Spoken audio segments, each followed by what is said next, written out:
What's going on, guys? D&T and the 773 back here with another video. We've been gone for a few weeks, right, Dan? Yeah, we've been gone. Yeah, Mostly a week, but yeah, longer than usual. I mean, this is one of the first buys that we ever covered while covering the Bears. So, yeah, yeah, a little bit longer than usual. yeah. So obviously, Bears had a bye week last week. That's why we did not do a podcast last week, kind of, But anyway, the week before that, we had Bears Jags in London. That was a very really highly anticipated game, just because Bears traveling over the pond, see what Caleb Williams could do in an international setting. That was big game for the Bears. And then, great win for the Bears. We'll quickly recap that. Obviously, it was a week and a half ago, so we won't go too much into depth with that today. But, Bears, Jags in London. We had the bye week, so early bye week for the Bears. And now we move on to the Bears this week in week 8 playing the Washington Commanders in Washington. So, Dan, how have you been, man? I've been fantastic. I've been Yeah, feeling really good. I mean, I think the buy came a little bit early for this team. I I agree. think I think I wish it came maybe like around week 9 or 10. That's usually Mhm. when players want that. But Yeah. I always remember the Bears bye weeks being a little bit later in the year and also being a bit at a bad period. So I'm happy with it. I think if this is Mhm. what the team needs, it's going to make adjustments now while we're 4-2 and not 500. So I'm excited. Feel good though. How was your bye week, buddy? It was good, man. I did work a good amount last week, trying to catch up on some work and some things around the house. But other than that, man, great bye week for the Bears. It was a little weird not having Bears on Sunday. I love having It a Bears was. game It on was. Sunday. It always kind of makes my Sunday as well, getting together with the guys or just, watching on my phone, driving to work. That's how I've been doing it the last 2 weeks, which unfortunately that's the situation. But happy to work, happy to, make a little bit of money. But Hmm. I'm literally driving on 90. No, it's not super safe. I had my phone right there, kind of watching the game, like peeking a little bit. But I'll do yeah, it too occasionally. I'll do it too. yeah, it's all right. But anyway, yeah, so super excited that Bears bye week is over. We get to the highly anticipated game of Bears in Washington, which we'll discuss in a little bit. But let's kick it off, man, with basically recapping the week 2 weeks ago. I know it was 2 weeks ago, but I can't talk today. Week 6 recap. So Dan, you want to Yeah. start off for us, man? Yeah, week 6 was a pretty good game for us. Obviously, we came off of a couple wins, and this was technically a home game. So you could put up another win in the win column for Caleb home appearances. Yeah. That was a fun game because this was, you can argue which game was the best game of Caleb's career so far. I would argue probably this game just because of the dominance he had. Obviously, Caleb threw for a career high 4 touchdowns. And let me tell you, that career high is something that we haven't been met with a lot Hmm. as Bears fans, in a lot of the QB department. So career high four touchdowns. I would like to suggest that that's not the only time this season that he does that, which is the coolest part, right? And that just has to do with a lot with the way the offense is rolling. And we rolled through the Jags. Okay, we gave them a nice Peaky Blinder like beating over in It's a Tottenham. great statement, man. I love that. Trust me, I had that written down. There I had you that go. written down. Love it. It was fun game, and I watched it a little bit early, so I was traveling with a buddy over in New York, so we watched Hmm. it. Even it was a 8:30 game here, 9:30 game there, so it was just a great time. Woke up Sunday morning watching the game over in the hotel. It was a lot of fun because the Bears were Hmm. rolling. So the Bears beat the Jags 35-16. As I mentioned before, Caleb 4 touchdowns, incredible play. He rushed rushed really well with his legs as well. So he just showed how explosive he was, and he showed kind of every department in his game. And Keenan Allen had his most explosive game as a Bear. He caught 2 red zone touchdowns. He did only finish, I believe, with 46 yards on like 4 or 5 catches, but still 2 touchdowns. That's something you want to see. It's his red zone presence. He's just elite. He's still Yeah. obviously top 10, top 15 when it comes to wide receiver presence in the red zone. So he is, yeah, I definitely see him catching more touchdowns in the future. I don't know about his yardage totals that much just yet, but I think touchdowns is definitely a dependent part of his game. Yeah, what I love about Keenan Allen, man, is he's kind of like the dependent guy for Caleb Williams. I Hmm. know he kind of started off a little rocky. Obviously, week 1, he did get that heel injury. He was out for a few weeks after that, but you can tell that this is a guy that he can kind of rely on a little bit. He got 2 touchdowns last week, which was or not last week, but the week before in London, which was awesome. He's finally gained that connection with Keenan. And now the next wide receiver that kind of needs to do that is Rome. We'll kind of talk about that in a little bit. But Dan, you want to keep going with the stats real quick? Of course. So Keenan wasn't the only Bears receiver to catch 2 touchdowns on the day. And a couple more fun facts because Cole Kmet, who caught 2 touchdowns on back-to-back plays, he, I think, was probably probably Caleb's best favorite target this game. I think it was just his size and his run ability. He was constantly open in the middle of the field, and it's just really hard to bring him down. He had this 131-yard touchdown that just beat down 2 defenders. Like the second he caught the ball, they were grabbing onto them, but little did they know that he was still running on his 2 feet. He did not get down, reached for the end zone, just got the score for the 31-yard touchdown. But like I said, back-to-back plays. Mm-hmm. I don't know how many times we've seen this. Matt Eberflus even mentioned, like, this might be the first time ever in tight end history that a tight end's caught 2 touchdowns on back-to-back plays, meaning that 31-yard touchdown catch, we punt the ball, Trevor Lawrence interception that very next play, Bears run it down to like the 4-yard line, and then Cole Kmet gets we run it back to the 2-yard line. Cole Kmet gets a 2-yard touchdown catch on the very next pass. So just incredible. And not to even mention that he was playing not only one position, 2 positions during the entire game, right? During the entire hour of the game. And as you may know, he won NFC North Special Teams Player of the Week. He got, for playing his multiple snaps as a long snapper, which you don't see often. I think that was just a skill that he unlocked later in his career, right? Probably after like year 2 or 3. I'm not sure if that's something he did in Notre Dame when he was playing. But still, Bears with a very, very effortless game, I think. We put a lot of effort, but it ended up looking effortless because we were just scoring on and off. So the Bears held the Jag to 3 points through 2.5 quarters. So halfway through the third quarter, they finally got their touchdown, and that's all the points they scored, 10 points.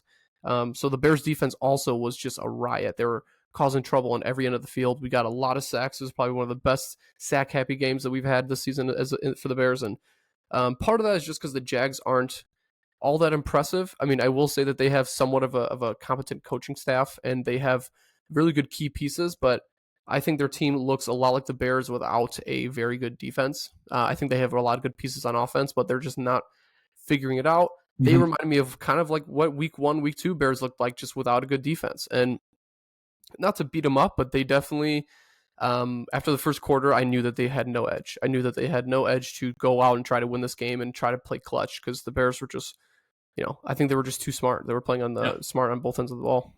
What I've been seeing kind of from the Bears over the last few weeks is finally, Shane Waldron is getting the plays called right for Caleb, and this offense and this defense is still thriving, which that's all we can ask for. We'll get into the with the next game, kind of a few injuries that happened in that game that's going to lead up to the Washington game, but still, man, it's the offense. Caleb's finally finding Cole Kmet. He's finally finding Keenan Allen. He's been finding DJ Moore over the weeks. Rome is kind of the next key player that Caleb needs to kind of find, but as long as, with this passing game doesn't really need to thrive that much right now, because DeAndre Swift has just been a workhorse in that backfield.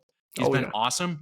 And, obviously you read, everyone's been reading Twitter, all these Bears fans saying, why did we get DeAndre Swift when Roshan is out touching him now? This was like in week 2, but Swift, probably heard all that, everybody on Twitter talking about that. And, it took, like the Michael Jordan meme, he took it personally, man, and he did. And that's what we need. It's like, what I've noticed is like some of these players, man, that like we kind of talk about.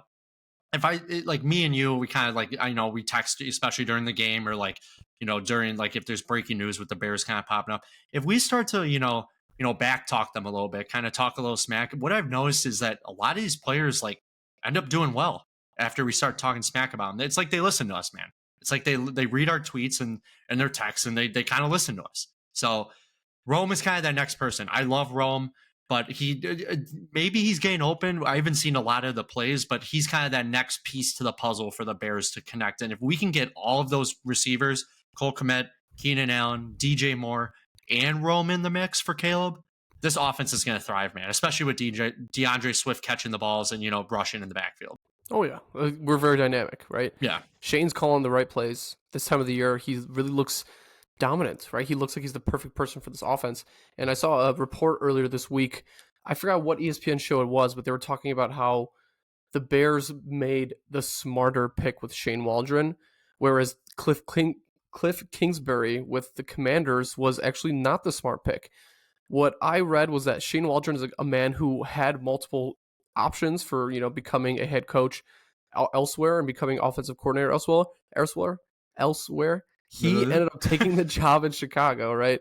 And his goal is to be the best offensive coordinator on this team, best offensive mind. Cliff, though, on the other hand, he's a player that went from coaching a major team to falling down to offensive coordinator for Caleb Williams, coming back as an offensive coordinator into the NFL. His next step is probably back to coaching. Is kind of like their idea. And with the way that he's been coaching an offense this year, there's going to be a team, right? There's going to be a team out there like the Jags, for instance, that I think would love his skill set. And that's something that the Commanders are going to have to get used to after a few years of Jaden Daniels. Like, they don't know if he's definitely going to be there for a while. So that's the one thing that I actually love about the Shane Waldron hiring. He's someone that's going to be there for multiple years with Caleb. I don't see him having any issue unless things, go south, obviously. But I agree, man.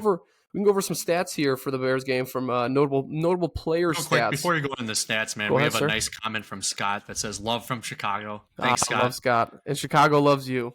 Yeah. Love you, Scott. Love you, Scott. Yeah, man. This team is thriving, Scott. We love these Bears right now.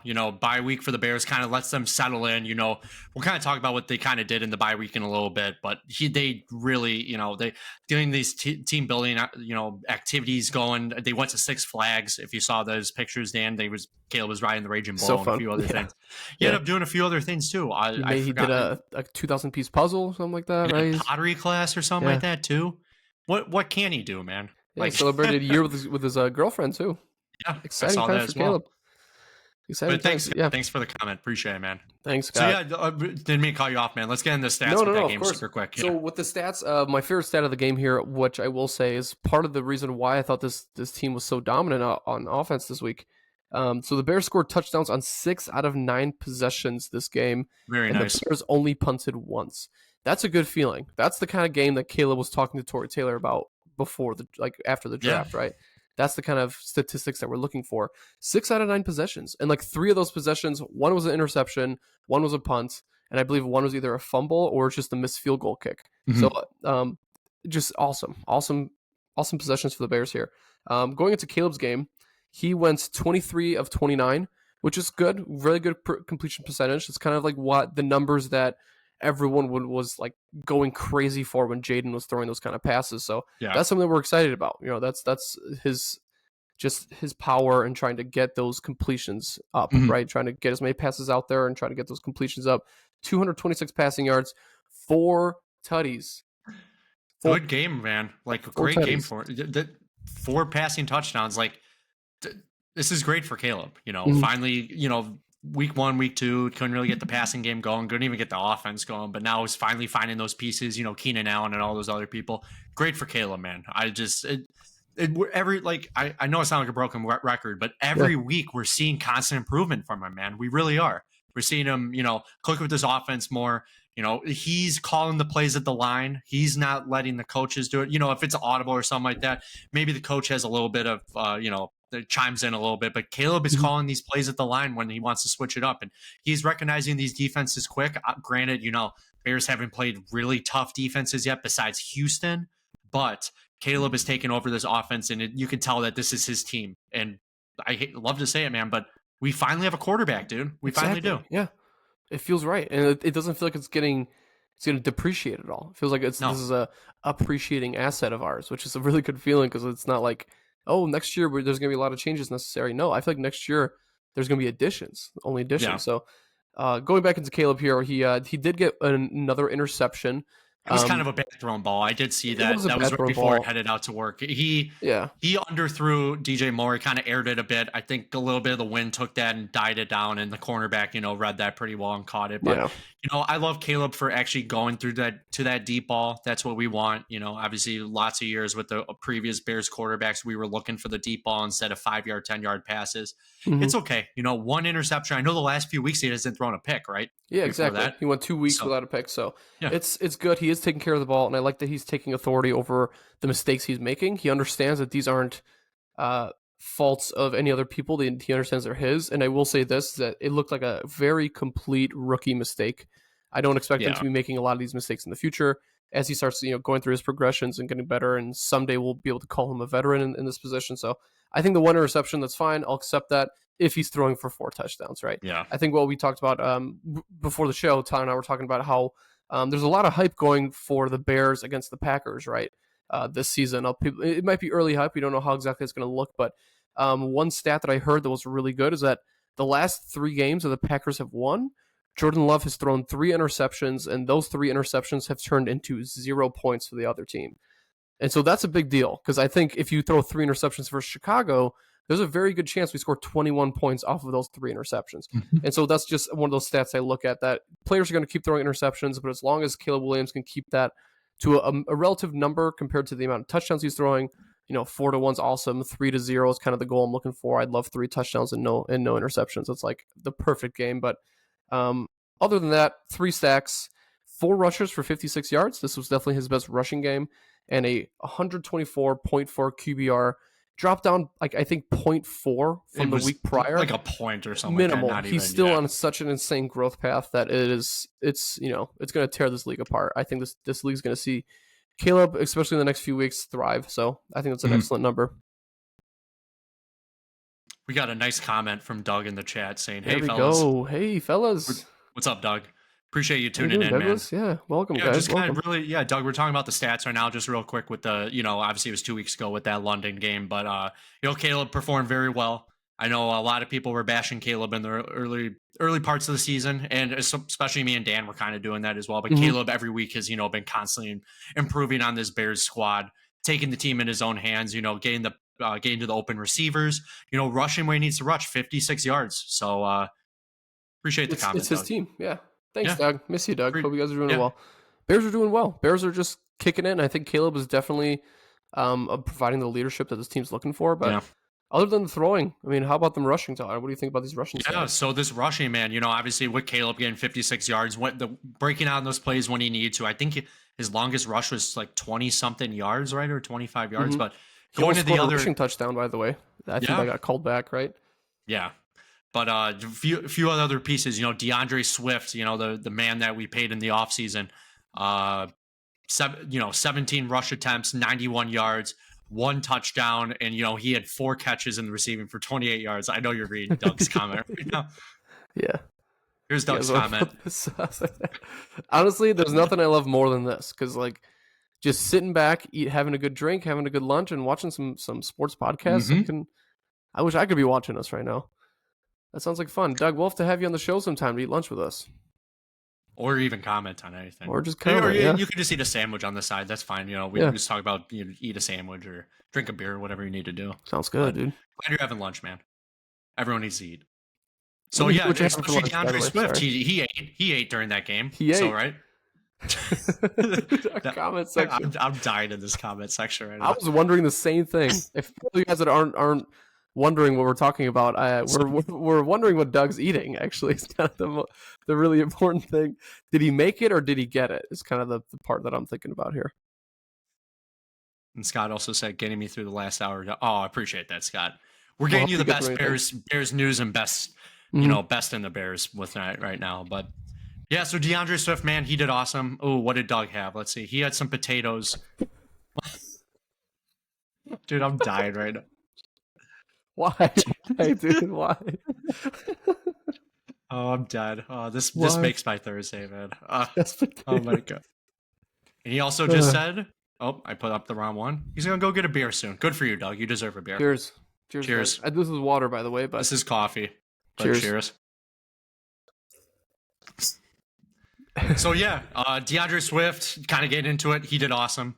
But kind of going into the next person who also did great, what we just talked about, Cole Kmet, Arlington Heights native, 5 catches for 5 targets. He caught every, pass that went his way, right, Dan? So then, 70 yards, which is awesome, 2 touchdowns.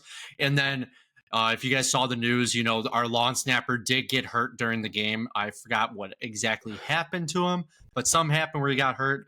The backup lawn snapper for the Bears is Cole Kmet, so he actually did take over the duties. He did really well. I think he snapped a lawn snap 3 times, 4 times. Yes, it looks like he had 3 snaps. One of them did end up being a blocked field goal, which wasn't necessarily his fault. I think that just the defense, and it was close to the end of the game. I think it was the last drive, so It wasn't a big deal, but he did have 3 snaps. 2 of them went really well. And yeah, I mean, that's one thing I could say about our team that most teams can't is that our tight end can play long snapper. Yeah. Yeah. Also, Yeah, I was wondering the same thing, Scott. Like, is like, it a bag of raw potatoes or what? I feel like Schefter here because I have some information that I'd like to share. Ooh, let me hear. Let me hear, man. I just got a photo of Doug's Doug's lunch. Yeah, so breaking news here: Doug's lunch is just potatoes, and it's not just some raw potatoes. They look like wedges, wedges. So it's like looks pretty yummy. Some ketchup, paper plate. I like a paper plate. It looks very yummy. Yeah, everything tastes better on a paper plate. Yeah. So kind of just wrapping up, the stats for the, game in London. We talked about, big pieces. DJ Moore had 4 catches for 5 targets. Not that many yards for him, 20 yards. He kind of didn't really see too many big passes like he did in the last few weeks. Keenan Allen did very well as well. He had 3 catches on 5 targets. So every, ball that went his way, he caught 41 yards, which is what you expect out of Keenan Allen. That's the reason why we got him, man, because he's the guy who has glue for hands. So he, always catches the ball, and that's why the Bears picked him up. And you got those 2 awesome touchdowns, which the Bears were looking for. He finally got his first touchdown, and he got his second touchdown with the Bears. Rome did see 2 targets on 2 catches, so like we kind of talked about earlier, Caleb wasn't really looking his way that much, but he did get 40 yards on those 2 catches, so good for Rome. He kind of, I think, expects this year that he's not the first option. He's definitely not the second option. He might not even be the third option just because of Cole Kmet being an awesome tight end. He might be that 4th option on the team, which and that's he's fine. Understandable of it. That's fine. He's going to get his time to shine. I think it being his rookie season, it's more important to see Keenan Allen provide, become that wide receiver 2, because Odunze he's going to get his time no matter what. So it was nice to see Keenan get those 2 touchdowns this game, but we'll talk more into that later on. We cover some adjustments for the Bears heading into this next game. Yeah. So, Dan, you want to quickly just talk about defense, who the leading tackler was? Did we play really, really well on offense? We played just as well on defense here, showing that the Jags aren't, that great offensively, but they're equipped. They have a really good premier player at each position. Obviously, it was Evan Ingram's first game back, and he actually played really well. So the leading tackler for the Bears here was Jalen Jones with 10 total tackles. We had 3 other players with 9 total tackles. We won't go into every single name there, but Jalen Jones, a name that we don't hear as often, especially with some injuries going down in the secondary there. But when it came to totals for sacks and interceptions, there was 4 total sacks this game. Both Montez Sweat and Byron Coward both got half sacks. But then players like DeMarcus Walker, Chris Williams, and Amen Agbang Beminga. Every time I hear Adam Amin say his name, I'm like, dude, like he always does a great job trying to, that's his job, with being a commentator is figuring out his name. But he was a great player in the preseason, from what I remember. He really got a lot of playing time in the preseason, got crucial tackles for the Bears, and he had a few sacks in the preseason too. So great for him to get a sack, And I have a good excuse. This is probably my 2nd or 3rd time reading this name, and I've practiced it in my head, but unfortunately I did not practice enough. So sorry, Amen. I'm going to be practicing that more for you just so we can get that right. Yeah. If you are listening, I think him and Coach Flus usually listen in on the podcast here. Occasionally we'll get DJ Moore, but I think he might be too busy. But those are the sacks for the game. Again, a lot of different faces, a lot of new names, and I'm very excited to see Montez Sweat getting back into the sack column. Josh Blackwell was the only interception of the game there. That was one of these ceiling games, or the ceiling interceptions for Cole Kmet's touchdowns. Another preseason favor, man. That Josh Blackwell was awesome in the preseason. And that's when he got to step up when oh my gosh, it was Kyler Gordon that got out, right? It was Kyler Gordon or one of the God, I can't think of the other name off. Tyreek Stevenson got hurt in the week prior with a concussion. Yeah. But yeah, man. So Josh Blackwell doing well with that interception. And, kind of just going into punting real quick, Torrey Taylor had 2 punts for 123 total yards, 61.5 punt yard average, which is crazy. That's why you pick up a punter in the 4th round. And we traded Trenton Gill after, I think he was at the Bears for 1 year or 2 years or something like that. It was 1 year because we also drafted him as well. But that's right. Yeah. But yeah, he ranks 13th in average per game, which is awesome for Torrey Taylor. So kind of to wrap incredible, but it's that number is definitely going to go higher, right? Because we've played some pretty tough opponents, and he's going to get better at that. So 13th is definitely not the highest he can get. I think he's going to get even higher by the end of the year. Yeah, Dan. So kind of just to wrap this up, man, let's just go into like positives for the Bears for, what positive for the Bears. We won. We won in London. We won. Last time we were in London, we did not win. It was, I think, we didn't play the Jags. I think that forgot was what team. 2018 or something like that. 2020 Trubisky, Khalil Mack revenge game against the Raiders. That's okay. We were up 17, but then ended up losing that game because Derek Carr threw like 3 fourth quarter touchdowns. So that game stunk just because like Khalil Mack played so incredibly well. The offense just couldn't pick it up on our end. So it was nice to go back and get that win, especially from like a home ground favorite. I believe the Jags are always going to be the favorites in London. I think that's why they play there so often. But again, home game for the Bears, big dub. That was an exciting thing. It's another win. Like we said the week before, man, I said I would not be shocked if this sounded like a Bears home game. You know what I mean? Because Bears fans know how to travel. There's a lot of Bears fans out in London. It did sound like an awesome home game for the Bears. There was a lot of Bears fans there. Didn't seem like a lot of Jags fans. I don't know how many Jags fans there are, but I just didn't seem like there was a lot of Jags fans there. But it felt like a great home game for the Bears, and it was, great that the Bears, especially that team, get to feed off that for the game. Definitely. But yeah, let's just go quickly. A few other positives, man. I'll kind of dive into a few and I'll let you take over. I think Caleb seemed very comfortable in the pocket. He seemed like really great. He seemed like he really trusts that offensive line now. Obviously, some of these pieces kind of moved around within the last few weeks. Nate Davis has not been playing a role in this offensive line really anymore. Matt Pryor's been there. I know Tevin Jenkins has kind of been a little hurt, but this offensive line seems like they want to work together like a lot better now, which has been awesome. So, and he's been spreading the targets around. Keenan Allen finally saw 2 touchdowns. Rome's gained a few targets here and there. DJ Moore didn't even feast that well, but he ended up getting 4 catches or 5 catches. And Cole Kmet is finally seeing the targets that he needs. Yeah. And this backfield with DeAndre Swift's doing well. So. And Caleb's, rushing the ball when he needs to. So, I'll let you take over a few more of the positives, man. Yeah, like back to what you were saying, spreading the targets. It's nice that we have such great wide receivers on the team, but I still really enjoy that he's targeting Cole Kmet. Cole Kmet's someone that worked really, really hard since he got to the Bears. I agree, man. He grew up mainly as a pass catcher. I mean, he was really good at blocking, but he didn't get the right opportunities from this Bears team because we were so dominant at rushing that people were never realizing the expectations that were put on him for how well of a starting tight end he is. And now he's finally getting these balls more than even Justin threw to him. And I'm just happy that he's thriving. I think that's someone that I was really excited for coming into the season. But other than that, I think the defensive depth, right? We're seeing a lot of new names record sacks, record interceptions. And this is good just because we're not facing a lot of injuries other than the secondary. It's just nice to see this many players play with an edge. Bears are right now number 1 in the league when it comes to tackling. So we're not letting players loose. We're not letting big plays go off. That is part of the reason why the depth is so important. So they keep that number up there. And I think another big one was Caleb's rushing. I think Caleb showing off his legs, right? People are always talking about how a lot of the other QBs in this draft, Bo Nix and Jaden Daniels, are really, really smart with their legs.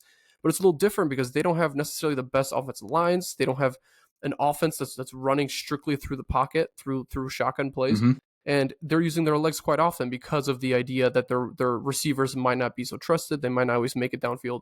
Jaden's completing most of those throws, but Caleb, it's nice to see him run with his legs and use his legs for a lot of first downs. And he got 1 touchdown that was I think it was like a 25-yard rush touchdown that got called back.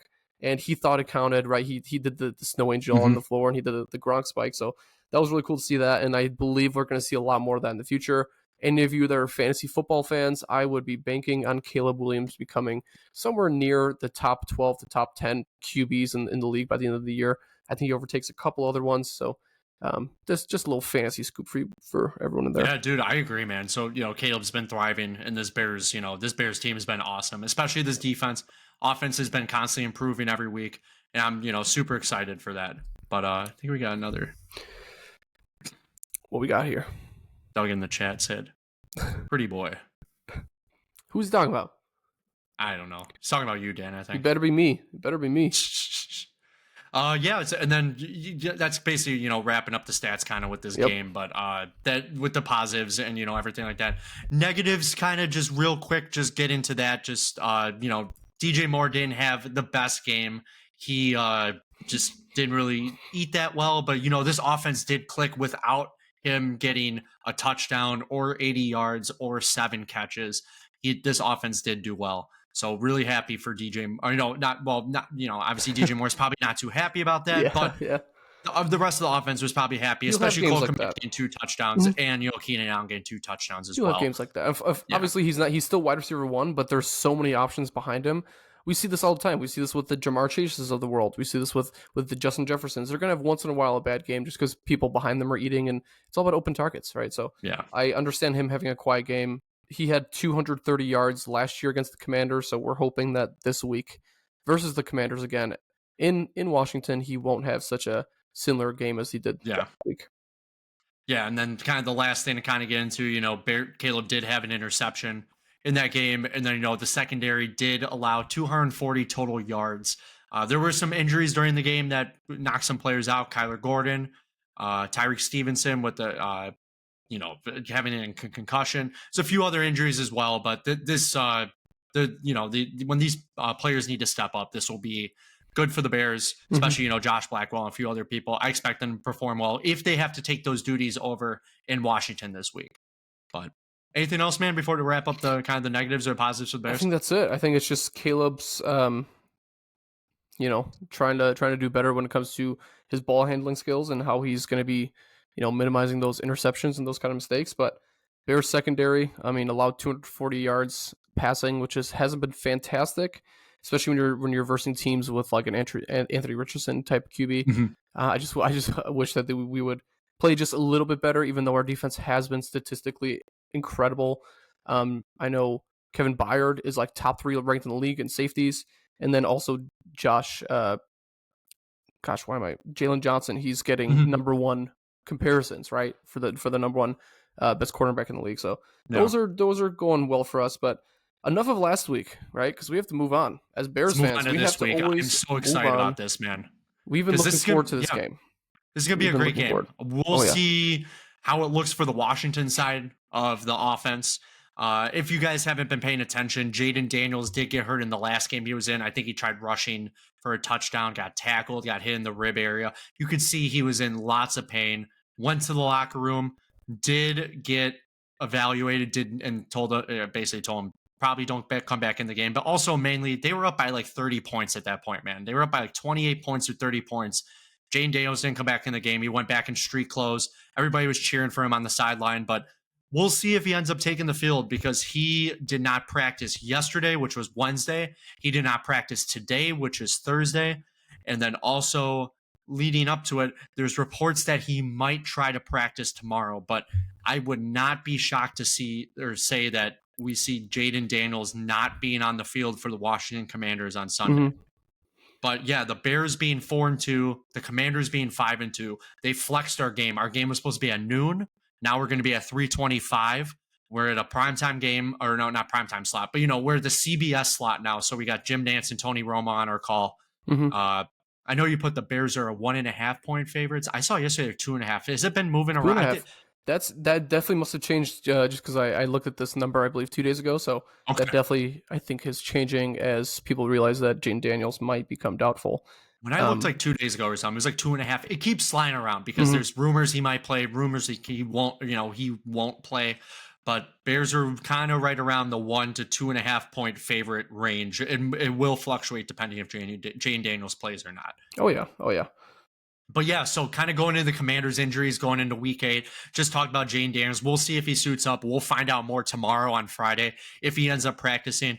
Like Adam Schefter and a few of the other people said, I would not be shocked to say or see Jaden Daniels not take the field, just a precaution thing, because this Bears defense is tough. And if he does take one gnarly hit to the rib cage area, like on a sack, that might put him out for a few more weeks longer than he needed to. Yeah. And they're 5-2, so I don't think they're too worried. And also don't feel any resistance coming from Washington. Yeah. I feel like they're definitely a team that's going to come into this game thinking they could win it with Mariota. And I know Dan Quinn is definitely sitting there thinking to himself, like, hey, we can't put harm into Jaden Daniels, right? We need to kind of make sure that he's going to be healthy. I'm sure he understood a lot of the hits that he got in college, which he didn't really come back from that quickly. So that's just part of it. That's just part of the game. I know also that happened this past week was cornerback Kevon Seymour was suspended for the next 6 games because of performance enhancing drugs, which is one of the 3 players last week that got caught for this. He only got the longest suspension. Usually the other 2 players got 2 weeks. He got 6 games. Yeah. Yeah, big out for the Washington defense. He's a big player for the Washington defense. Exactly. Yeah. So that's kind of the big injuries on the Commanders side of the ball. Now the Bears injuries, these are kind of, I'd say obviously any injury is concerning, but I think some of these injuries are pretty concerning for the Bears. Kind of talking about, the Bears did open the practice window for Larry Borum and Travis Homer, backup running back for the Bears.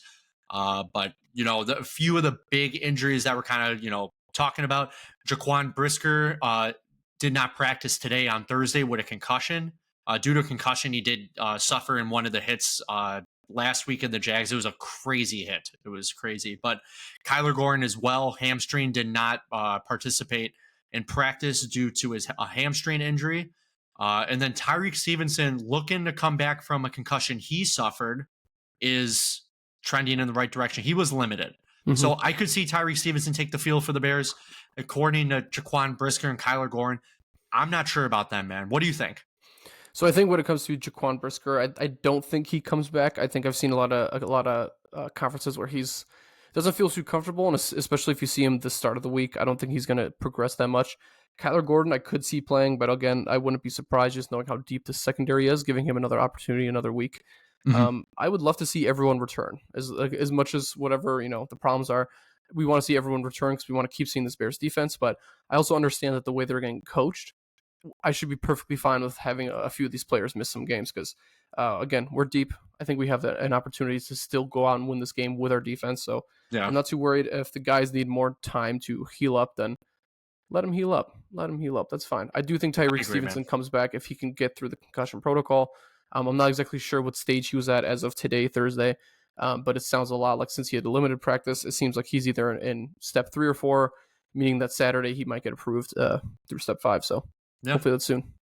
Yeah, those are basically the injuries on the Bears side of the ball. Now, kind of going into what the Bears kind of need to do against Washington this weekend. This is a big game for the Bears. It kind of depends on who the quarterback's going to be. Mm-hmm. If the quarterback is going to be Jayden Daniels on Sunday, we have to look for him to, rush outside the pocket, or maybe he doesn't even rush at all outside the pocket because of his injury. If he does play, I didn't even think about that till now because he's not going to want to risk more injury this season. But also looking at how, he plays his play style, running out of the pocket, scrambling, throwing right. I would not be shocked if he does not play on Sunday due to that reason, because that's kind of what they use him for. Now, the other quarterback could step up, Mariota, he is more of a pocket presence quarterback. So just because they don't want to risk more injury to Jayden Daniels, I could see Mariota start on Sunday just to let him rest up a bit. Because he is better. I'm not saying he's better in the pocket, but he's more of a pocket, quarterback. Definitely, Mariota is, and he's obviously a veteran, so he might understand the defense a little better than Jayden Daniels would. But again, he's also a quarterback that's been in the league for 7+ years, so there's not much left in his tank when it comes to trying to lead a team and end up having a starting job. I think he's strictly just a backup quarterback. That was his job, so I think the Bears could end up feasting. But I also know that he is going to play the safer route. Last game, he played really well for the Commanders when Jayden didn't play. So it's going to be an exciting game. Don't knock him down, Bears fans, because I'm telling you, it was against the Panthers. I know that. They're not a great team, but he did have 220 yards. He's a veteran in the league. He's been in the league for, I believe, 9 years now. He did win a Heisman with Oregon. He knows how to play football. And I know how Cliff Kingsbury is going to be and Dan Quinn. Yeah. They'll adjust this offense to him. It won't be like the same exact playbook that Jayden has where, running out of the pocket. If it's going to be Marcus Mariota, if it's Jayden Daniels, they might even adjust the playbook much more for him as well. But don't knock him out, Bears fans. Marcus Mariota is not a terrible quarterback. He's not a great quarterback, but he's a good quarterback in the league. And I would not, knock him down at all. He definitely will. We saw what he did. Obviously, I know it's just against the Panthers, but we did see what he did against them. So kind of going into more about what the adjustments, this Bears secondary needs to improve just a little bit more. Last week against the Jags, Trevor Lawrence started picking up in the second half after those key injuries to the Bears. The Commanders averaged 230 passing yards a game. This is big for the Bears, secondary to kind of, tighten up a bit. and not allow as many yards, especially Terry McLaurin. Zach Ertz is doing well this year for tight end for the Washington Commanders. Other big pieces. If the Bears can stack the box better, the Commanders have two great running backs. They have Brian Robinson Jr. and they have Austin Eckler in the pass game. They're both great running backs. Mhm. If we can limit the run game to them, that will help this Bears team out a lot come Sunday. It will. 100%. Yeah, that's definitely going to be a big thing for me. I'm worried about just the way that we've been playing with other receivers. And even though Jacksonville didn't score more than 10 points, a lot of their receivers did have pretty good games. They had pretty good outputs. So, and this is a team that I know Cliff is going to be. He coached Caleb, right? He coached Caleb, so I think he's going to be running a couple plays that he knows against Caleb, knowing like his play style. So that's another thing that I'm worried about. So I just hope that both defenses can, their defense can help our offense look better, and then our defense can help their offense look worse. That's kind of the goal. Go Bears. Yes, we love that, Tucker. Go Beats, go Bears, go Beers. Anything. I love it. So this is going to be a great game for the Bears on Sunday. Obviously a lot of people are like looking to that number 1, number 2, potential matchup if it does happen. I think it'd be better for the Bears if Jaden Daniels does play on Sunday, just because I'm not saying we've had an easy road, but the teams we've played to start the season have not been the best, besides the Texans. The Titans kind of gave us a ran for our money. The Texans did, beat us in week 2. We did beat the Rams, which were a decent team because they did come off that win against the Niners the week before, that comeback win. But if the Bears can play Jaden Daniels on Sunday, if he ends up giving it a go, I think it will be better for, Caleb's mentality. But I'm saying, after this Washington game, we'll get into it like in a little bit, but we do have like a tough few games coming up, some better teams ahead for the Bears. But it's good that we're getting the rhythm going, I guess, in my opinion, against better teams. Or not better teams, but, the wins against the worst teams. But we get this rhythm going into the teams that we're going to play that are better. Yeah, teams against that have a little more energy, teams that have some better position players, teams that have some top 5 quality players at position. So that's going to be a very important thing for the Bears in covering the stars, right? So this week might be a start of that change. I think if Jaden plays, then it's going to be even more dangerous for this Bears defense, but I still think it's just as important. But moving on, I mean, I said one last key week 6 adjustment is kind of giving the wide receivers even more targets. I know that game where Caleb Williams threw for 52 incompletions, and I think he completed 42 passes, somewhere on there. And I would love to see Rome get more downfield work. I think Rome is doing well in the slot, and I think he's doing well. He's doing even better outside. I want to see him catch more deep passes. I do feel like Tyler Scott deserves some attention too, because I think he was such a good deep play threat last year. I know DeAndre Carter is strictly going into special teams now, but just a little bit more downfield work. And I'm not asking for much. I know Caleb's doing his best. He's doing really well. He's getting the passing yards. He's getting everyone the completions they need. I would just love to see a couple more deep plays to a guy like Rome. I think so. Mm-hmm. I agree, man. All right, let's move on to our favorite part, which I know we have a few viewers watching right now. If you guys want to comment and, give us your opinion on Bear Down or Bear Frown, this is one of our favorite segments where we kind of talk about a stat that we think going into the next week, and we give our opinion. Do we think it's going to bear down or potentially bear frown? So we'll talk about last week real quick, because we did have a great week. We had a great, predictions last week, man. Last week we predicted Caleb to have 2+ passing touchdowns. He got 4.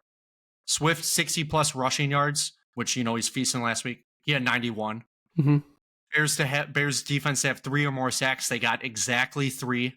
And then the one that did not hit, we did go 3 for 4. DJ Moore touchdown. He did not get that touchdown. He really didn't even get the yards that game. But 3 for 4, man. 75%. That's a passing grade. I'll take that. Every single time we've done it so far, we've gone either worse than half or half exactly. So 3 for 4, I will take that. That just means that we're just like Caleb, we're getting better and better. We're reaching greatness. Keep on going, man. So next week, hopefully, we hit 4 and 4. And speaking of the 4 that we have coming up here, Todd, you can make any adjustments to these you want. Yeah. These are the ones that I picked. These are the ones I thought kind of had the best chance to maybe also be a Bear Frown. But let me know what you think here for week 8, Bear Down or Bear Frown. Number 1, wide receivers combined for over 185 yards. And I mean receivers, so no Cole Kmet and no running back DeAndre Swift. This is a good one, man. So 185 yards. This is a lot for just the receivers. Cole Kmet was feasting the last few weeks. I expect him to get more with this. Scott does say in the chat, bear down 100%. Ooh, I love that, Scott. Okay. I think it's just with the receivers alone. This is a tough number, but I can see DJ Moore get 100 plus yards. I can see, Keenan Allen potentially get 40 or Rome get another 40. You know what, Scott? I'm going to ride with you, man. I'm going to go bear down with this one as well. If you're including Cole Kmet, I'm 100% bear down, but I am going to go bear down on this for 185 yards. Dan, what you got, man? I am going totally bear down on this. If you don't think that Caleb doesn't hear the outside noise, and you think Caleb is going to walk into Washington, play an away game with Jaden Daniels sitting on the bench, and he's not going to try to go off and have the best game of his career, I think you're absolutely insane. I think 185 yards makes sense perfectly. If DJ Moore gets 90 or 100, Caleb gets 40, and then Rome gets like 45, right? That's totally doable. He can do that with 22 to 26 completions easily. So yeah, 185, 100% is something I'm going for. Bear down. Love it, man. You want to go on to the next one, dude? Yes, the next one here. Since Caleb has been rushing so much recently, and knowing that the Washington defense is going to try to attack him at every side, trying to get as many sacks as they can. Doug does have to kind of comment. He said Bear Frown, the rush has been strong. I like that, Doug. But Dan's a little pissed off at you. But I do think this rush game has been strong for the Bears. But, kind of receivers alone, I could, like Dan just said, I do think that he is hearing the outside noise that I want him to feast. So Doug's going Bear Frown on this. I love the comment. But didn't mean to cut you off, man. So, but yeah, just kind of going into the next one, Caleb and is kind of rushing. So, sorry, Doug. I do understand what you mean by that, Doug. And I do think this is one of those games that Caleb just pops off. I think he hears the outside noise. And that's all I have to say for that. But the next one here is Caleb Williams rushes for more than 45 yards. I don't care about the attempts. Is it just 45 yards? Does he get that rushing?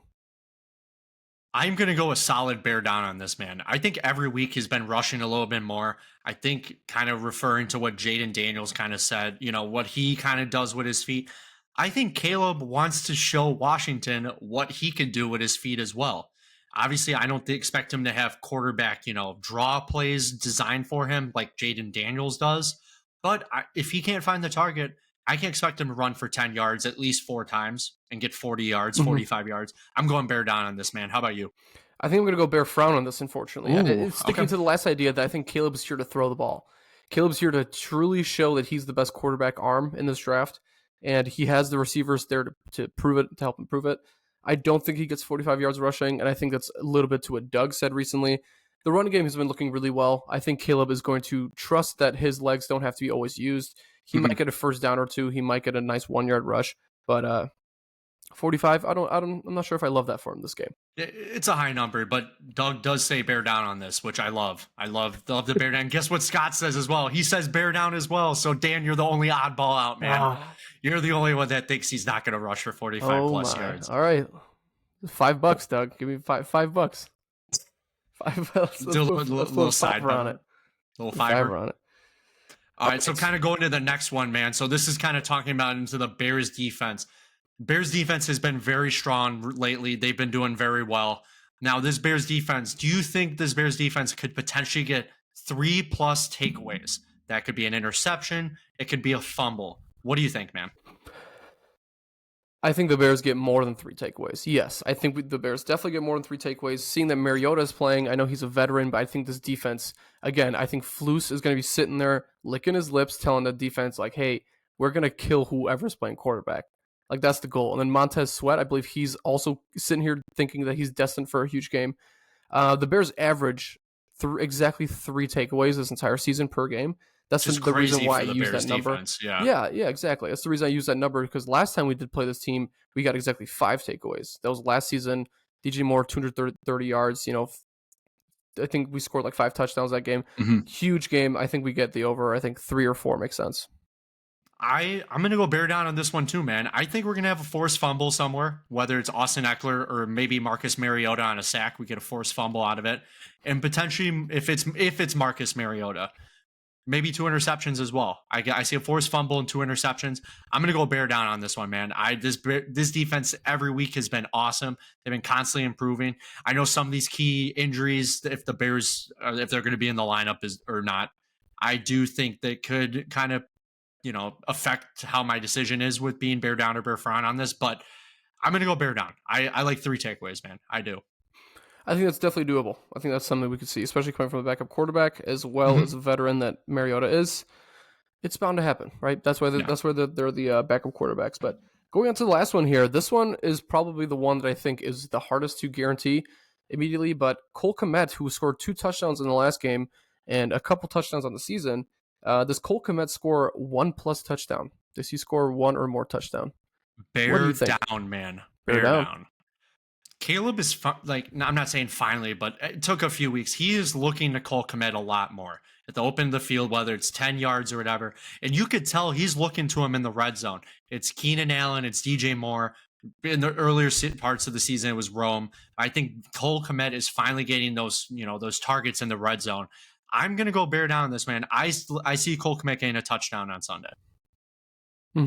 That's a good idea. I like that. I like that take. I think I want him to get 1 touchdown. Does he get 2 touchdowns? I think that's if it was 2+, I'm going bear frown on that, man. But yeah, I 2+, see him get a touchdown. I do. If it's 1 touchdown or more, then yeah, I definitely see him getting 1 touchdown. If it's 2 that we're aiming for, I see not as likely. I really want Caleb to push for the receivers this game. I want him to really push for those, and we talk about that a lot each week. So that's, I think, bear frown for me. I think if it's looking at more than 1 touchdown, if it's just 1 touchdown, that's a bear down for me. I like the idea of him scoring. That's what Scott says. Bear down for sure. Love Cole Kmet. See more opportunities for him coming. I agree with you, Scott. Every week he's getting more opportunities on this Bears offense. I really think Cole Kmet is that other piece to the puzzle that Caleb needs. Also, I got Doug's agreeing with me on this bear down. He's agreeing with us on this bear down. I like Cole Kmet getting a touchdown. Throw your money on Cole Kmet getting a touchdown this weekend. He's seeing the targets from Caleb. He's finally feasting. He had 2 touchdowns last week. Nobody can predict it, but I'm telling you, bear down. And he's even saying, I'm telling you, bear down. Bear down. I like it, Doug. So I'm telling you. Doug's going to throw $100 on it now. That we're talking about. So Doug, I know Scott kind of said something about parlay options. So parlay Caleb Williams to go 45+ yards, a Cole Kmet touchdown, and I don't know, you could go Caleb over passing yards. I like that as a parlay. I don't know what it would be, it'd definitely be plus money, but I don't know what it would be. But that's a good parlay. I'll send you guys my parlay later on in the week. I finally that the Bears are back. It was sad not being able to bet on the Bears, man. Yeah, I get it. But that's enough for bear down, bear frown. Thank you guys for joining us. That was we appreciate. Yeah, thank you guys for one of our favorite options here when it comes to talking about sports. Usually we just did over under on whatever the sports books were telling us, but I feel like that's a little bit more enjoyable because we make up our own numbers. And hey, a lot of these hit, so it's a pretty good solid guess. But Scott's asking about passing yards, 220. 220 on passing yards? I say over, man. I say over. I think he gets around 250. I'd bear down on that. I'd go bear down on 220 plus. I think he, like Dan said, he wants to show Washington his arm and not just his legs. I can see him do both, but I do like him passing a lot. So I like 220, Scott. I do. So Dan, sorry, didn't mean to cut you off. I know you're getting to next, and that's it. Not after 5 weeks. I had the wrong thing up there. But Caleb Williams stats after 7 weeks. After 7 weeks. 7 weeks, including the bye week, right? We like to do this at the end of every show just so we can kind of show you the progression. We told you what our goals were for him through 6 weeks. So I think we're going to try to give you one through his goals through 10 weeks and in the next show. So I think that's, Tyler, if you want to go ahead and cook that up before the next episode, we'll talk about it just because we haven't done that in the last few weeks. But his stats after 7 weeks, 130 completions, 199 attempts, 65.3% completion percentage while throwing, 1,317 yards, which was already passing most of the benchmarks that the previous 2 QBs have met at this point in the season. 9 touchdowns, 5 interceptions, 25 carries for 169 yards, and then an 88.7 rating. So that is incredible, I think, for a rookie QB still to be at 4-2. Let's not forget about that. He is ranked 16th QB in the league. It's not a horrible number. It's not a great number. I understand that there's a lot of QBs out there. As long as you have players like Sam Darnold, right, a player like Jordan Love that is still performing while making a lot of mistakes or making offensive progressions. That's just something that we're gonna have to see. But I think later on in the future that number will definitely change, and I think it's gonna get to a higher ranked for his QB position. Yeah, dude. So basically with Caleb, I remember going into this season, he was ranked around maybe 20 to 25th for quarterback. That's what they were projecting him to be around. For him to sit at the middle of the pack at 16, I think that's great for Caleb. It's his first year. I know obviously Jaden's performing a little bit better than him right now, but Jaden kind of needs to, that he's that whole offense with his legs and, his throwing. No, obviously the rushing is helping out Washington as well. Hmm. But Caleb has been performing very well for the Bears. He has been, week one, Bears fans were like, "Oh, did we make the wrong mistake?" But Caleb has been performing very well. I'm really happy how he's been, that with his attempts and he's throwing the ball a lot. He wants to get his passing yards up, and I'm very happy for Caleb after 7 weeks. I'm very proud, happy, and I am a happy Bears fan because of Hmm. that. Of course, and I think I might be mistaken, but the record is what 3,100 yards. He is well above halfway. So if he Hmm. could be at 3,100 yards, you're officially looking at the best quarterback in Bears history. Um, I love you, Jay. Yeah. Actually, sorry, I love you, Jay Cutler. Um, for those of you that may have known what happened this past week, again, as Bears fans, we don't condone any of those violent acts, but we still Yeah. understand that he's a very big piece of Chicago's Hmm. intricate design of QBs and how his play style was. But hope he's doing well out there. But yeah, Caleb is the Yeah. guy. Caleb is finally the QB that we've been looking for. But Yeah, kind of what I was saying is Caleb knows when to run the ball when he yeah, needs to. He's not forcing it. I know Justin Fields was a way different quarterback. His legs were kind of used a lot more. We kind of see it with the Steelers as well. But Caleb knows when to rush when the pocket starts to collapse and everything like that. And Caleb has been performing very well. mhm, Super happy for him. definitely. He is exactly the player Yeah. that we expect him to be. And at the end of the day, you got to stop looking at the idea of is he going to become the best QB in the league or one of the best QBs. Let's focus on year one being the best QB for the Bears, right? That's something Exactly. I keep Yeah. telling myself, and that's all we need. But edging away from Caleb and the offense, let's talk into some movement happening here at Hallis Hall. There's a couple players out there that are seeming to be interesting from other teams and other teams' perspectives. Players that we don't see getting a lot of reps in this team or on this defense or Hmm. offense. First name here, Tyler, beloved Chicago player, right? 3-year deal. I believe it was 28 million. Guard Nate Davis is on the This was one trade of block. the worst contracts that Ryan Poles signed. I know he was Yeah. trying to get a fill-in spot, for guard position. Nate Davis has not been it. He's not Hmm. on the field. He wasn't even practicing in preseason.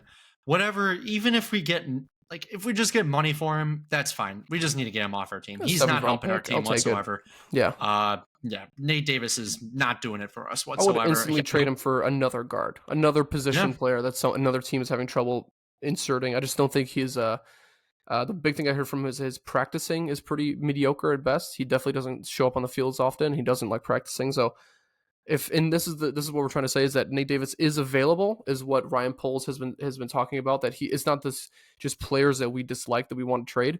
It's a player that is getting activity. It's a player that's seen around the league as like, hey, like he might help our team. So Nate Davis is available, and we've been seeing a lot of reports on trades for him.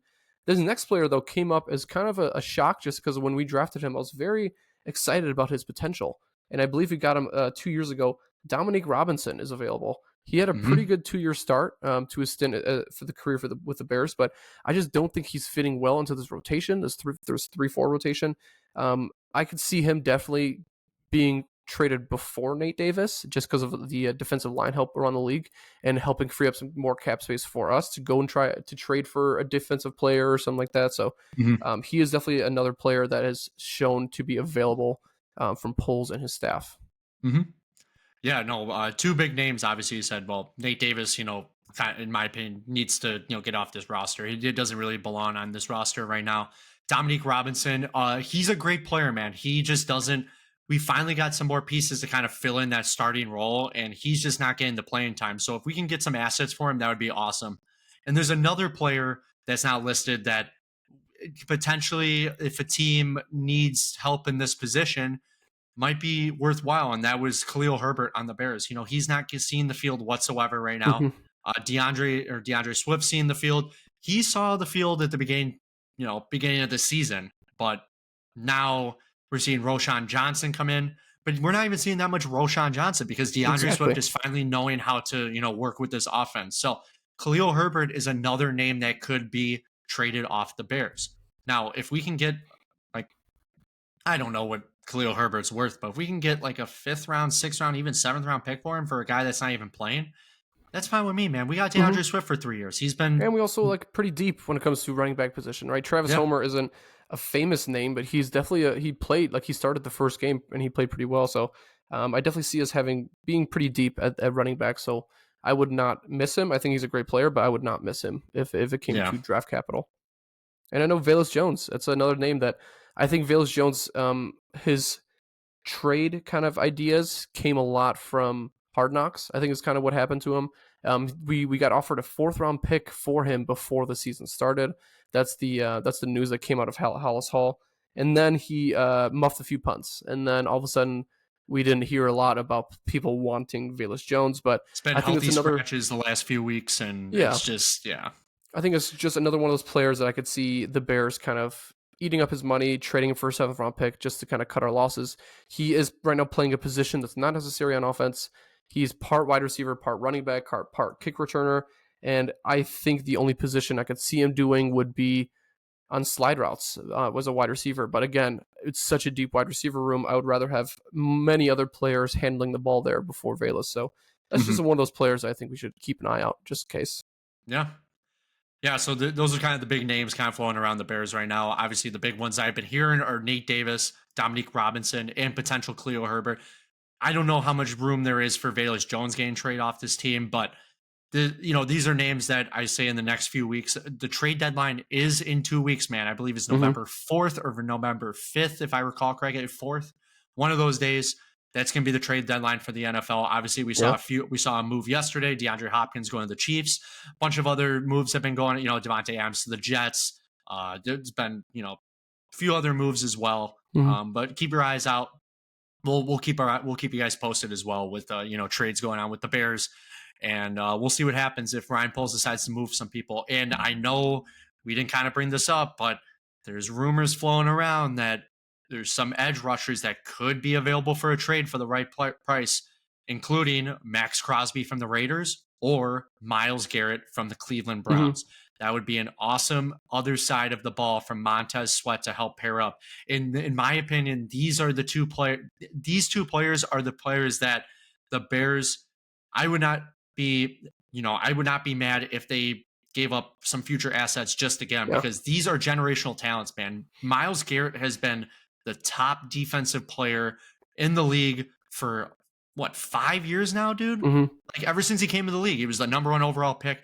He has been awesome. Max Crosby has been amazing on the Raiders. Obviously, he's not happy with his situation. Ever since Devontae Adams left, this team has kind of been just going down on the roller coaster. So the Cleveland Browns as well, with Deshaun Watson going out for the year. That team is going down on the rails. Ryan Poles, make your call, man. See what the price is. I agree. Like, these are 2 generational talents that if we can get them on our team, sign them to long extensions. Obviously, I think he's kind of scared about the whole Khalil Mack situation with the Bears. When we got Khalil Mack and gave all the money to Khalil Mack and there was no other money to be spread around whatsoever, receivers, running backs, yada, yada. I think these are 2 generational talents that keep your eyes out for. If we can end up trading for one of them, that would be awesome. Definitely. I love those players, and I think it's going to be hard to rip them from their teams, but they're obviously going to be available sooner rather than later, right? Myles Garrett's definitely one of those players. I could see him just continuing his career on the Browns, kind of the same way Aaron Donald did. But again, one of the steps that I love is that Ryan Poles has never kept his 2nd round picks. He's always traded his 2nd round picks and on the trade I keep deadline. forgetting about that, dude. Yeah. And we have 2 2nd round picks, right? We have one of them that's turning into a number 33 pick, which is the first pick of the 2nd round, technically a 1st round pick. So that's coming from Carolina last year. I could definitely see the Bears, if they don't have a lot of players in mind already for the draft at this point in the week, I could definitely see us using those for some defensive line help just to make us even more scarier. But Tyler, tell me about this. What position do you think is the most important for the Bears if we were to trade? Like to acquire, is that what you're saying? Yeah. I know they've been performing well, man, but this offensive line, it's always great to get another key offensive line player. Mm-hmm. I don't know the names that are out there right now, unfortunately, off the top of my head, but I do think that an offensive line player for the Bears would be awesome. Another edge rusher, too, man. I know I just kind of went on that ramble about, Myles Garrett and Max Crosby, but I do think that would be another big, key piece that the Bears can pick up. Receivers were set on, running backs were set on, defensive piece, safeties and all that were set on. It's either got to be offensive lineman or that defensive line of the ball or like an edge rusher, in my opinion. What do you think, man? I think it's offensive line. I think I love Matt Pryor. I love the way that this team's playing. I would love a very good generational starting guard. I don't know if that's going to be, talking to the Colts, talking to the Patriots for some of their older veteran linemen, but it's I definitely think offensive line is still one of those positions. Defensive line will figure it out, right? Like we have a lot of players are still coming back from injury that are trying to make their way back, and I think offensive line is definitely the priority early in Caleb's career. Defense will kind of get acclimated to the way that the offense is playing, and Eberflus is a defensive minded coach, so it's not like he can find the right position players from a free agent list. So I do think offensive line is something that should be a priority. Yeah, I agree, man. Yeah, basically kind of just to wrap up the show, guys, we're just going to quickly go into the next 3 games for the Bears, what kind of looking forward to the future. And, just kind of the last thing to end off with, we just got a few fun facts for you guys, and then we'll kind of sign off for you. So the next 3 games for the Bears, which are going to be 3 very important games for the Bears. We got Bears, obviously, on Sunday, Bears Commanders in Washington. Number 1 versus number 2 pick, ? We don't know yet, but this is going to be the first afternoon game for the Bears. It did get slotted in the 3:25 slot, so we do have the CBS game, so it's going to be a big game. We'll see if it's going to be Jaden Daniels or Marcus Mariota, but either way, big game for the Bears. This is going to be a huge matchup. Going into the next week after that, we play the Cardinals in Arizona, so number 3 pick against number 1 pick against number 4 pick in Marvin Harrison Jr. They're going to be playing Arizona. He's been performing pretty well for Arizona. I know he's had a few off weeks, here and there. He did get a concussion a few weeks ago. He finally just came back from that. But don't knock him out. He's a great wide receiver. And then the week after that, which I am super excited about, I'll be at Soldier Field for this game. Bears, New England at Soldier Field at noon. Number 1 pick against the number 3 pick in Drake May. This is going to be a fun game for the Bears. Yeah, it's going to be an important game. A great game for them. Another rookie QB that is somewhat performing well. The last time the Bears had a game with New England, it was primetime in New England, and we really kicked their ass that time too. So it's really fun. It's going to be exciting to see and watch this game. And Tyler, you're going to make your way to Soldier Field, man. You'll have to take some photos and let me know how that game goes. I am so excited, man, because I have not been to Soldier Field yet this year. I went to 2 games last year, and the two games I went to were awesome, Christmas Eve and New Year's Eve. This year, I currently have tickets for 1 game at Soldier Field, which is, Bears Patriots, which I'm so excited to go there. Tickets are not cheap this year, man, just because the Caleb hype is real. And then also, I told you about this, last week or earlier this week. I will be traveling week 18 to the enemy territory in Lambeau, Green Bay. Bears last game of the season, Bears Packers. We don't know the day yet. It's either going to be January 4th or January 5th. It's a flex game depending on, playoff picture and stuff like that. But I'm so excited to see the Bears take on the Packers. Never seen that before in my life. Also never been to Lambeau, so it's going to be a cool experience. I heard the tailgate experience is awesome, and I'm really excited about that. We'll talk about that weeks down. I know that's week 18. Yeah. I know it's 10 weeks from now, but I just wanted to pretend, I thought it'd be a once-in-a-lifetime opportunity. I think, and it's also a once-in-a-lifetime feeling, right? You're going to be a Bears fan in Bears gear in the middle of a Packer stadium, right? We always spend our every single game that we go to growing up has always been we're not in enemy territory, so it's going to be exciting. You have to let me know how that game goes, and if any of them give you a hard time, let's just hope that Caleb shuts them up. That's kind of the goal here, right? That's what we hope, man. And like I said, I told people there's the only time I'll ever go to Lambeau if it's Bears Packers. I have no interest in the Packers play a game, but I know Lambeau. I've heard the field's awesome. I've heard everybody there is so nice, and it's the Midwestern vibe. So I'm really excited about that. That'll be fun. But Yeah, so those are the next 3 games for the Bears. Washington on Sunday. We got Cardinals the next week after, which is another big game, and then the Patriots the week after that on November 10th. So Yeah, and wouldn't be big 3 games for the surprised Bears. to see the Bears at 7-2. These are 3 Yeah. very beatable teams. These are teams that are winning games off of field goal drives.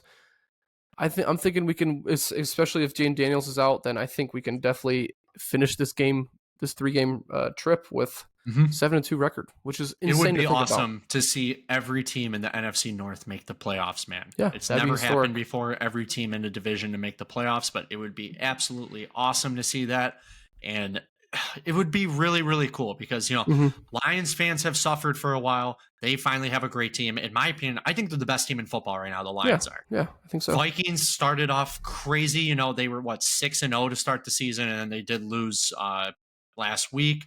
They have a big game tonight. It's going to be Vikings Rams. I think Cooper Kupp's back for the Rams, but also and then the Packers. They've been performing pretty well as well with Jordan Love and even 100%. Malik Willis when he came in the game. So Yeah, great year for NFC North. Finally we're not the bottom division. We're the best division in the league, which is exactly. crazy. So It's good. I like it that way, but hopefully yeah. sooner or later we become the best team in the best division, right? Mhm. Here are some Bears fun facts, just to finish off the show, because I've been reading a lot of things on Twitter, and I'm telling you, a lot of these things I'm reading are very interesting facts here for this Bears team that's playing better than usual. Mhm. So the Bears currently are on a 7-game home winning streak, including that game in London, technically a home game. That's very, very important going on from last season. Bears have 10 straight games allowing 21 points or less. Again, That heading on from defense last is season. strong, man. It is 21 strong. points. And as long as you see the Bears, right, score more than 21 points, that can give you some satisfaction in knowing that we're probably going to end up winning that game. So that's Mhm. very important. That's 2 out of 3 facts I have here. The last one here, though, is probably the craziest. The last time the Bears scored a touchdown on 4 consecutive drives, which is what happened last time Caleb played in London 2 weeks ago. The last time that happened was week 14 in 2006 versus the Rams. It was the last time that happened to the Bears. And if you know a little bit about that year, they would go on to make the Super Bowl that year. Is kind of the way it went down. Now It's that crazy, defense dude. was historic. Hall of Famers on that team. Mhm. Offense still was a pretty good priority. Coaching staff was doing well. I'm not going to sit here and say they're going to make the Super Bowl, but again, just one of those stats that shows you just how incredible some of these Bears teams have been in the past and how it's right on our noses. Like, we don't know if the Bears are Mhm. going to be exactly this good. So it's awesome living in this period of just waiting and see and watching Caleb's growth. Mhm. Great fun facts, man. The Bears' home Thanks. winning streak is awesome. They've been performing really well on their home turf at Soldier Field and also in London as well. Yeah. Super happy for the Bears. And then, this defense has been really strong, 21 points or less in the last 10 games, which is awesome. And, I know you sent that to me yesterday, that stat about the, 4 consecutive drives with the touchdown. Yeah. Let's How let's cool is let's that? make history again, man. Let's Yeah. keep it going. So, Let's do it again. yeah. All right, guys, that is going to wrap up the show today. And, for this week and last week, Bears were on a bye last week. But like we said, we appreciate you guys all tuning in. We love the comments. We love, reacting to you guys' comments. That was fun, talking about what everyone had for lunch today and stuff like Yeah, that. right. Earlier. Yeah. But we love, all the different comments and everything you guys do. You can always text us or let us know, or even in the comments, if you guys have any, opinions or questions, shoot us a text or shoot us a comment.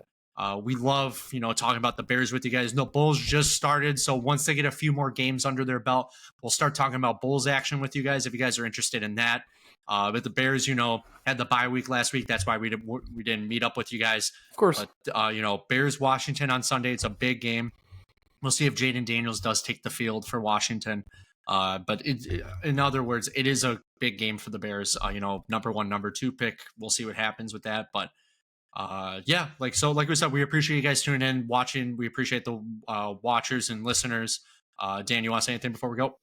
Not much, but no, reach out if you guys ever have any questions, and we will see you again next week. We'll keep up, all the famous Chicago stats and stories. Thank you guys for joining in, though. We really appreciate your help. We wouldn't do this without you guys. And Doug says, "Good show, guys. I'll be back." We appreciate it, Doug. Please be back. Yeah. Yeah. All right, guys, we're gonna sign off. Thanks for tuning in.